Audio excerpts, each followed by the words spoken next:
अस्सलाम वालेकुम। अगर आपको आपके किसी दोस्त को या घर के किसी फ़र्द को मैदे का मसला हो, बार-बार खट्टे डकार आते हों, पेट में ज़्यादा गैस बनती हो, बदहज़मी की शिकायत हो, पेट फूल जाता हो, गैस ज़्यादा बनती है, बदहज़मी की शिकायत हो, जो ज़्यादातर रात को परेशान कर दे, ऐसे लोगों के लिए एक घरेलू टोटका है। अगर आप 15 दिन तक इस्तेमाल करवा लें, तो गैस ट्रबल, जिगर से रिलेटेड कोई मसला हो, पेशाब में जलन हो और कब्ज़ की शिकायत, आंतों की खुश्की और गुर्दे वाश हो जाएँगे। रोज़ाना ताज़ा मूली आधा किलो लें, छीलने के बाद छोटे-छोटे टुकड़े करें।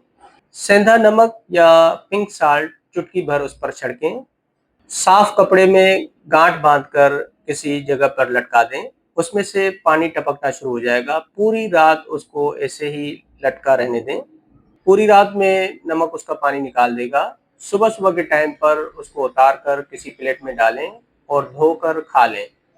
जो लोग कहते हैं भूख नहीं लगती, पेशाब में जलन होती है, जिगर से रिलेटेड कोई मसला है जैसे यरकान, गैस ज़्यादा बनती है, बार-बार खट्टे डकार आते हैं, छोटे पेशाब में जलन होती है, 15 से 20 दिन का इस्तेमाल ही काफ़ी है। अगर आपको कोई क्रोनिक डिज़ीज़ है या सब्ज़ी से एलर्जी है तो अपने मालिज से मशवरा लाज़मी करें। अपना ख़्याल रखें। अल्लाह हाफ़िज़।